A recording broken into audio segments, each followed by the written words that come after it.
오늘은 성경적 애국심에 대한 얘기를 좀 말씀을 통해서 잠깐 생각하겠습니다. 잠언 14장 34절에 보면 공의는 나라를 영화롭게 하고 죄는 백성을 욕되게 한다. 계속해서 제가 반복해서 쓰는 말씀입니다. 공의로운 나라가 될 때는 영화로운 나라가 되지만 이 거짓된 죄가 백성을 지배하는 나라는 수치를 당하게 되는 겁니다. 그래서 언제나 하나님이 기뻐하는 그런 아름다운 그런 나라가 되기 위해서는 공의로운 나라가 돼야 되겠죠. 정의가 강수같이 흐르고 모든 사람이 봐도 법치국가가 이루어지게 되는데, 지금 보면 죄수들이 설치고 난리치고 돌아다니는 꼴을 보면 정말 한심스럽죠. 우리 민족이 정말 자유를 찾기 위해서 얼마나 몸부림을 쳤습니까? 일제시대 때부터. 그러니까 우리 민족의 자유와 독립을 위해서 생명도 아낌없이 바친 민족이 우리 민족이에요. 이번에 청문회 여러분 들어보셨어? 김문숙 씨 거 들어봤죠?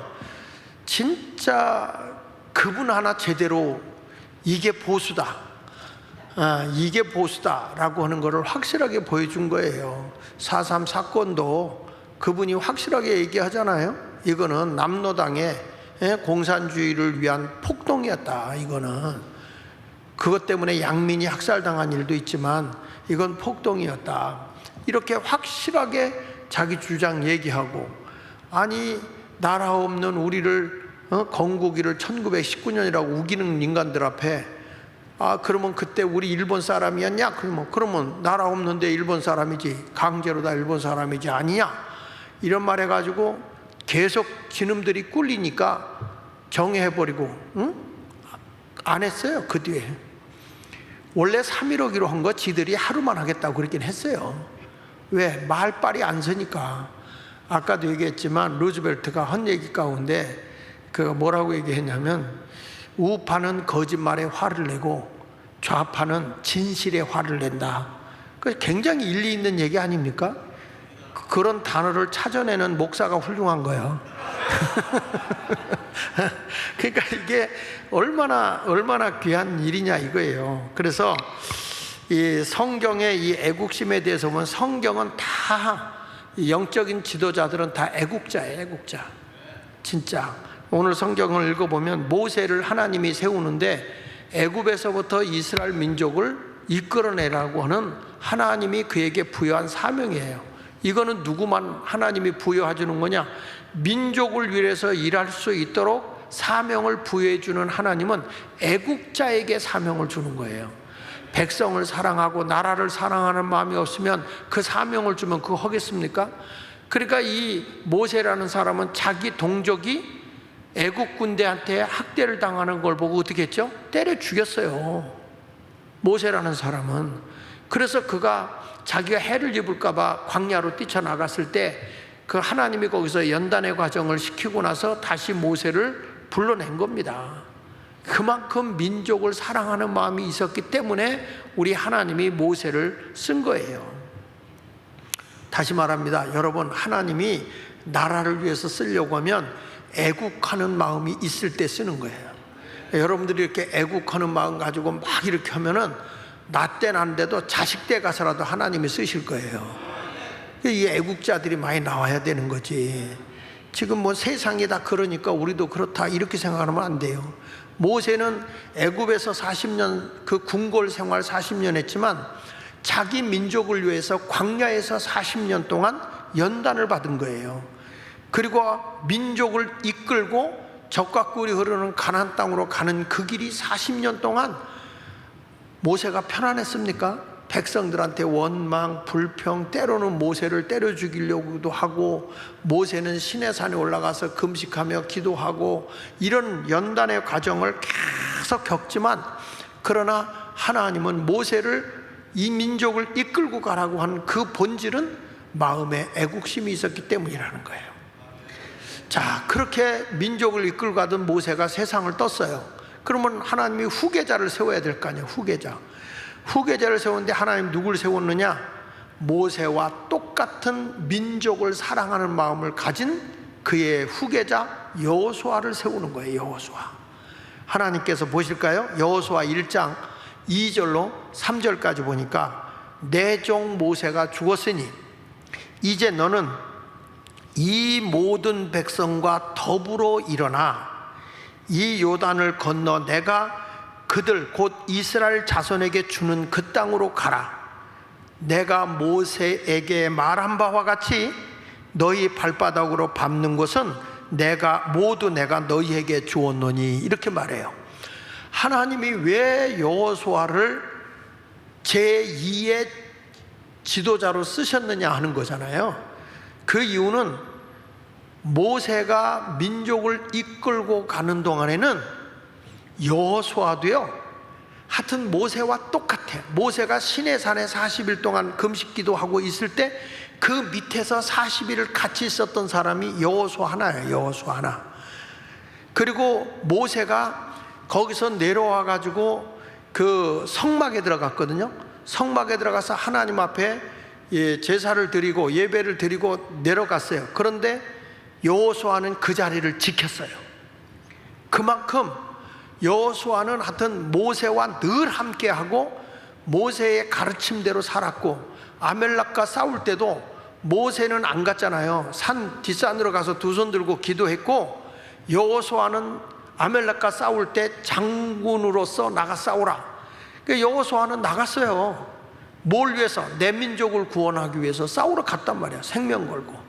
모세가 두 손 들고 기도하면 여호수아가 이기고, 모세가 손을 내리면 지고 하니까 아론과 홀이 양팔을 잡아줘서 그를 팔이 내려오지 않게 함으로 여호수아가 승리했다.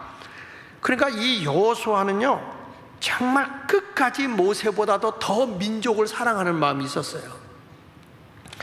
위대한 선지자들 보면 다 민족을 사랑해. 엘리야도 3년 6개월 동안 가물었던 땅에 비가 내리기 위해서 그가 얼마나 하나님 앞에 기도했는데 머리를 무릎 사이로 박았다고 그랬어요.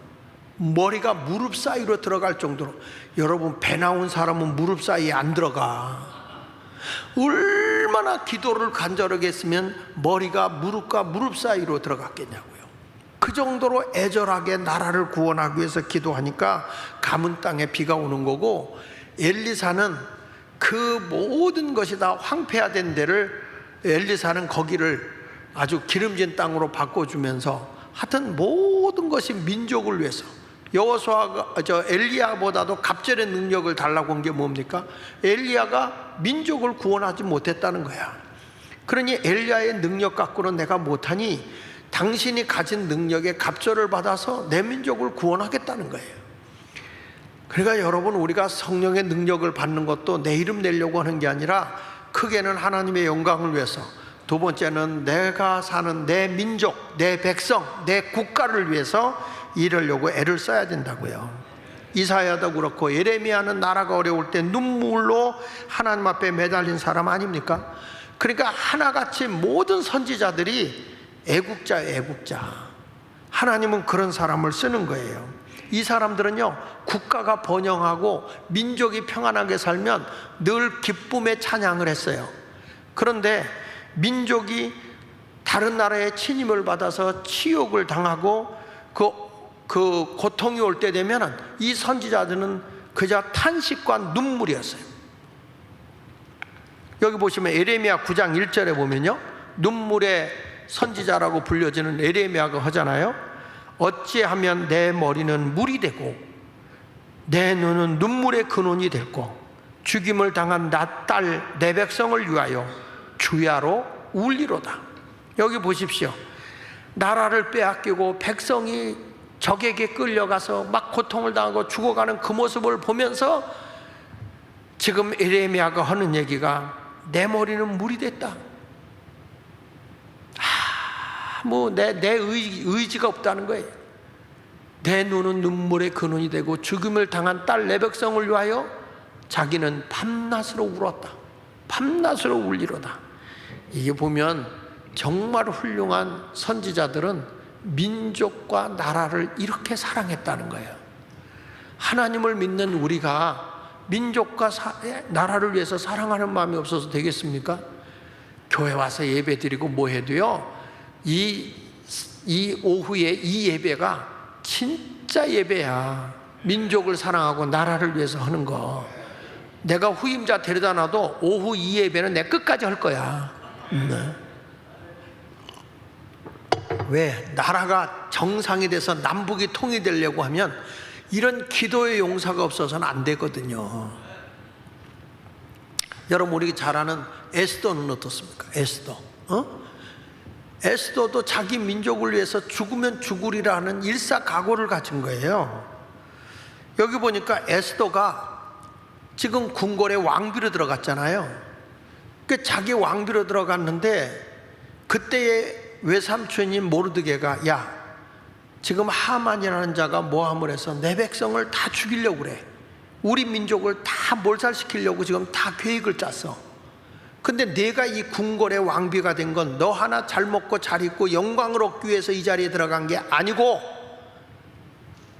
바로 이때를 위해서 너를 넣은 거야. 하나님이 이 백성을 구원하라고 너를 이 궁궐의 왕비로 넣은 거라고, 이렇게 얘기를 하잖아요. 한번 읽어볼게요. 에스더 4장 13절 14절에 보면, 모르드게가 그를 시켜 에스더에게 화답하되 너는 왕궁에 있으니 모든 유다인 중에 홀로 목숨을 건지리라 생각하지 마라. 너 하나만 살려고 생각하지 말라, 이 얘기예요.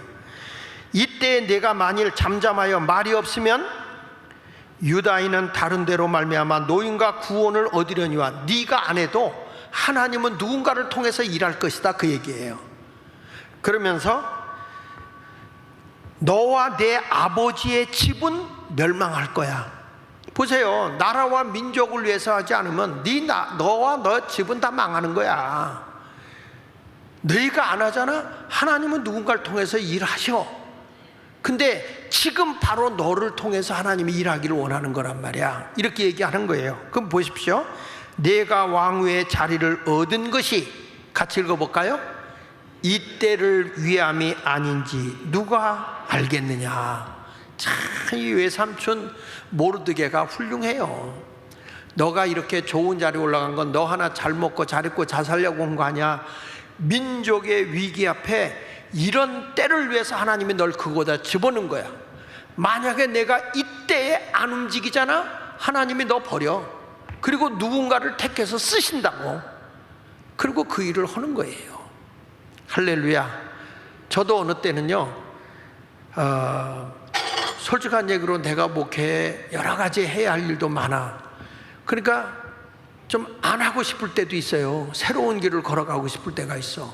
그래서 안 하려고 이렇게 기도를 하면 또 마음이 그렇지가 않아. 그래서 이런 것을 보면서 그저 하나님의 때를 기다리는 방법이 가장 중요하다. 그러니까 이 소리를 듣고 나더니 에스더가 외삼촌한테 뭐라고 하냐면, 지금 왕이 궁궐에 들어가 있다 이거야. 집에 안 온다 이거야. 근데 이 시대에 왕이 진무하고 있는 왕궁에 부르지도 않았는데 아내가, 가족이 그냥 들어가면 이거는 사형이에요, 사형. 그러니까 에스더가 지금 급하고 백성이 죽게 되고, 근데 왕은 올 것 같지 않고, 그러니까 외삼촌한테 3일간 금식하며 기도해 주세요.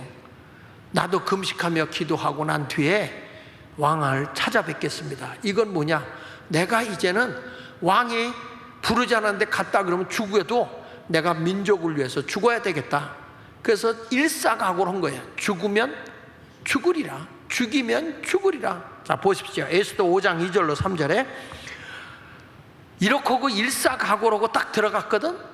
그 들어갔을 때 왕이 이 왕이 들고 다니는 이 지팡이 같은 규가 있어요. 그 규로다가 딱 내밀고 환영, 여기 받아주면은 규를 내미는 거야. 이걸 안 내밀면 사형이야. 근데 사흘 금식하고 왕후인 에스더가 죽으면 죽으리라 하고 들어갔거든요. 들어갔는데, 이야, 하나님이요, 그때의 이 왕이, 아하수에로 왕의 눈이 완전히 바뀌는 거예요. 아주 그 눈이 안경을 꼈어요.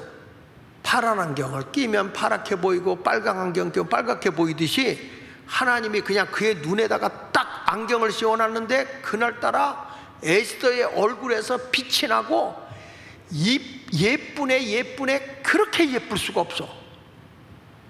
보세요. 자, 에스더 5장 2절로 3절. 왕후 에스더가 뜰에 선 것을 본즉 어떻게 사랑스럽다고?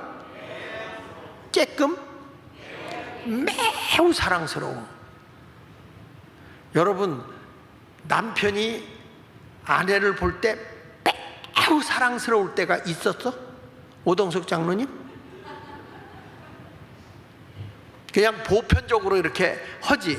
근데 그날따라 엄청 여자가 사랑스러움으로 손에 잡았던 금규를 그에게 내밀었다. 이 말은 영접했다는 거예요.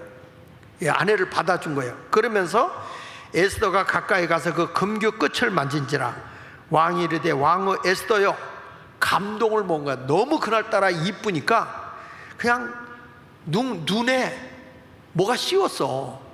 그래서 이렇게 얘기하는 거예요.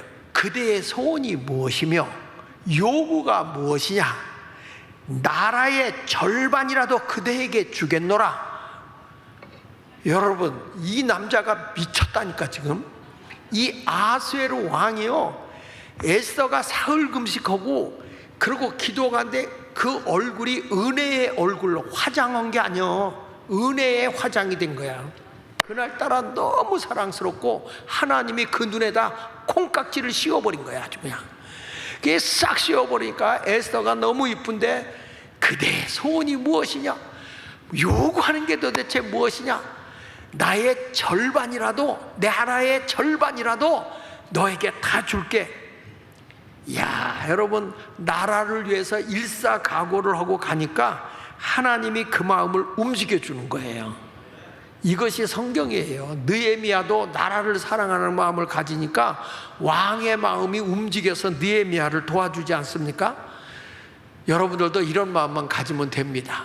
사도 바울도 로마에서 애국 심정을 가는데 이런 말을 해요. 뭐라냐면, 내가 내 형제와 내 권력을 위해서, 내 친척을 위해서 내가 저주를 받는다 할지라도 저들을 구원해낼 수 있다면, 저 민족을 내가 정말 사랑해서 하나님의 원하시는 백성이 되게 해줄 수 있다면, 내가 저주받아 내가 정말 그리스도에게 끊어진다 해도 내가 원하는 바다.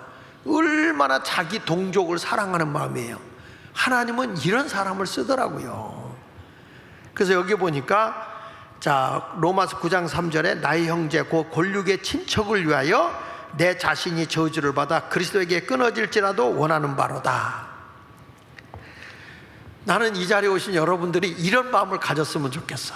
나라를 사랑하는 마음, 우리 민족을 사랑하는 마음, 이런 마음이 막 끌어오르잖아. 그러면 하나님이 여러분들에게 은혜도 주고 능력도 주고 기적도 주고 그냥 모든 일이 다 잘 되도록 하나님이 도와주시는 거예요. 이 성경을 읽어보면 다 내용이 그렇더라고. 그러니까 우리는 오늘 이 말씀을 보면서, 야, 정말 이 성경적 애국심이라고 하는 거, 성경에서 나타나 있는 이 애국심을 보니까 그렇구나, 나라를 사랑하는 마음만 있으면 하나님이 그 민족을 사랑하는 그 마음을 보고 우리에게 능력도 주시고 복도 주시고 하나님의 만남도 허락해 주시고 잘 되게 해주시는 거예요. 이게 하나님이 주시는 복인 걸 믿으시면 아멘 하세요. 근데 사람들이 하나님을 영화롭게 안 하고 자꾸 뭐 자기가 영광 받으려면 하나님이 버리죠. 우리가 한번 독일 2차 대전 후에 히틀러가 하나님께 영광이 되는 게 아니라 나치 운동을 했잖아요. 이게 뭐냐면 민족 지상주의. 다시 말하면 나는 우리 독일이 이 지상에서 최고 으뜸이 되는 민족이다. 민족 우상화 운동이 나치 운동이에요. 민족 우상화 운동. 그러니까 하나님이 그걸 기뻐하겠어요? 우리가 선진국이 되고 잘 살수록요, 나누고 베풀려고 노력을 해야 하나님이 복을 주는 거야. 아멘입니까? 일본도 왜 하나님이 저 핵폭탄을 맞게 한지 아십니까? 천황을 신으로 모셔서, 천황을 하나님이 좀 복을 주고, 저희가 기독교의 나라였잖아요. 그런데 일본이라는 나라가, 저도 이제 성지를 가보면 예수 믿는 사람을 얼마나 많이 죽였는지 아시죠? 예수 믿는 사람을 죽이는데 나도 이제 거기를 제일 먼저 CBS TV에 오고 저하고 같이 거기를 갔다 왔는데, 바다에다가 십자가 틀을 만들어 놓고 예수 믿는 사람 다 거기다 묶어 놓고 썰물이었을 때 거기다 매달아 놔요. 그 밀물이 들어올 때 다 익사시켜 죽여버려. 그뿐 아니에요. 예수 믿다가 도망간다 그러면은 저거 예수쟁이야 금방 알 수 있도록 코를 자르고 귀를 잘라. 일본 놈들 지독합니다. 가지고 가다가 코 잘려져 있으면 아 저놈 예수쟁이구나, 귀 잘려 있으면 저거 예수쟁이구나 금방 아는 거예요. 그래서 옛날부터 할머니들이 애들이 울면 애비 울지 말라는 거야. 일본 놈들이 와서 코 자르고 귀 자른다. 원래는 입이야. 입이 코 자르고 귀 자른다 이거예요. 그리고 여러분 한번 일본 성지 한번 가볼 만해요. 그리고 어디가 있냐면 예수 믿는 사람이 부활한다 그래가지고 예수 믿는 사람 머리를 잘라가지고 한 곳은 머리만 묻어둔 곳, 그리고 굉장히 멀리 산을 넘고 넘어서 거기다가는 몸만 묻었어요. 그래가지고 이게 뭐냐면 부활을 해도 머리 따로 몸 따로 한다. 이런 식으로 그들이 했고, 그 다음에 거기 그 지옥에 그 유황이 부글부글 끓는 데가 있어요. 근데 거기 가면은 예수 믿는 사람을 장대로 거꾸로 매달아 가지고 머리를 그 속에다 넣었어요. 그래서 일본의 그 당시에 기독교인들을 얼마나 싹쓸이해서 죽였는지, 그래가지고 일본이 기독교가 약한 거예요. 지금까지도 기독교가 약한 거예요. 근데 여러분, 하나님은 일본을 그래서 무너뜨리는 거예요. 근데 대한민국은 아무것도 없는데 이렇게 그래도 믿음으로 사니까 하나님 복 준 거 아닙니까? 2차 대전 이탈리아 무솔리니는 뭐라고 그랬냐면, 무솔리니는 국가지상주의를 만들겠다고 했어요. 자기 국가를 최고의 지상낙원으로 만들어 보겠다. 근데 이것도 무너지는 거예요. 하나님께 영광이 돼야 되는데, 오늘날 공산당들은 모든 사람을 사랑하는 게 아니고, 여러분 다시 말합니다. 우리가 나라를 사랑하잖아? 그러면 우리만 아니야. 세계를 다 사랑해야 돼. 그래서 선교사도 많이 보내야 되거든요. 근데 공산당들은 계급을 우상화시키는 거야. 누구만 유토피아를 이룰 수 있느냐, 지상천국을 이룰 수 있느냐라고 얘기할 때 보면은 공산당 계급은 바로 그거예요. 농민과 노동자의 세상만 지상주의로 이끌고 가려고 한 거죠. 계급 지상주의로. 그러니까 하나님께서 이런 것을 다 멸하는 거죠. 그러니까 지금도 우리나라는요, 내가 지난번에 얘기했지만 공산화되기에는 한국의 노동자들이 임금이 너무 올라간 거야. 그러니까 공산화되기가 어려워요. 우리는 하나님의 나라와 의를 위해 살아야 될 줄 믿습니다. 마태복음 6장 33절에 너희는 먼저 그의 나라와 그의 의를 구하라. 그리하면 이 모든 것을 더해 주신다 그랬어요. 위대한 신앙의 선지자들은 딴 데 있지 않냐고 민족을 사랑하고 나라를 사랑하는 마음을 가졌기 때문에 하나님이 그들을 통해서 일하신 거죠. 그래서 백성이 회개하고 선지자의 말을 듣고 서로 사랑하는 마음으로 돌아오면 그 나라가 태평성대가 이루어지는데, 선지자가 아무리 애국적인 말을 하고 하나님의 말씀으로 외쳐도 회개하지 않으면 우리 하나님께서 다 멸망시켜 버렸어요. 그런데 지금 우리나라가 이렇게 하나님의 은혜로 복을 받게 된 거는, 다시 말하지만 이 한국의 한강의 기적을 일으킨 그런 지도자들, 또 기업인들, 또 그렇게 살았던 우리 피와 땀을 흘린 국민들, 이런 사람들 때문에 대한민국이 이렇게 하나님의 은혜로 일어나게 된 거예요. 아시겠습니까? 그래서 오늘은 제가 이 박정희 대통령을 얘기하지만 먼저 우리들이 뭘 해야 되냐면, 나라를 사랑하는 마음, 그리고 백성을, 민족을 사랑하는 마음이 우리 속에서 흘러 넘쳐야 된다는 거예요. 그래야 하나님이 여러분을 돌보게 되고 이 민족을 하나님이 은혜로 베풀어 주실 줄로 분명히 믿습니다. 할렐루야.